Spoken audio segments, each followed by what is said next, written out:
Amish baptism part 2. What was it like to be baptized as an Amish church member?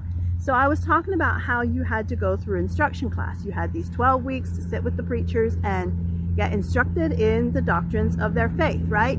And after that, if they decided you were ready to go ahead and get baptized, you would get together with your parents and the preachers on a Saturday, and they would just go over different things. You'd have to give a short testimony. This was what it was like in my church, right? It may not be like this in all Amish churches, but we had to give a short testimony of our faith in Jesus. And so after that, we were pretty much ready for baptism. And trust me, this whole experience was so nerve-wracking, because it was always nerve-wracking being around the preachers and having them come see you and all the different stuff. But so Sunday mornings, when it's time for baptism, the baptismal candidates would get together with the preachers, same as normal, and when they would file back in, and you would have to sit at the front of the church. So you had a normal church service, and after the church service, they would get ready for baptism. So you had to kneel on your knees in the front of the church.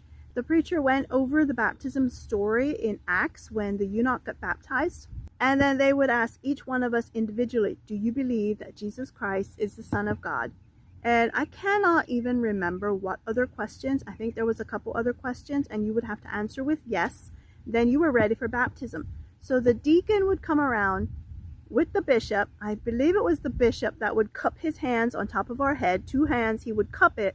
I can't remember. I think maybe it was the bishop who actually poured the water. He would pour 3 times, just a little bit.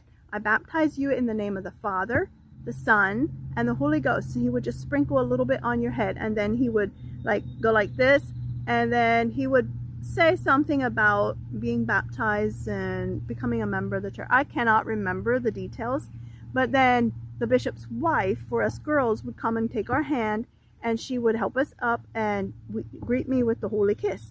You were now a member of the church. You would now greet one another with the holy kiss. And after this, it was expected that you keep the rules in the church. You were part of the church. You were a member.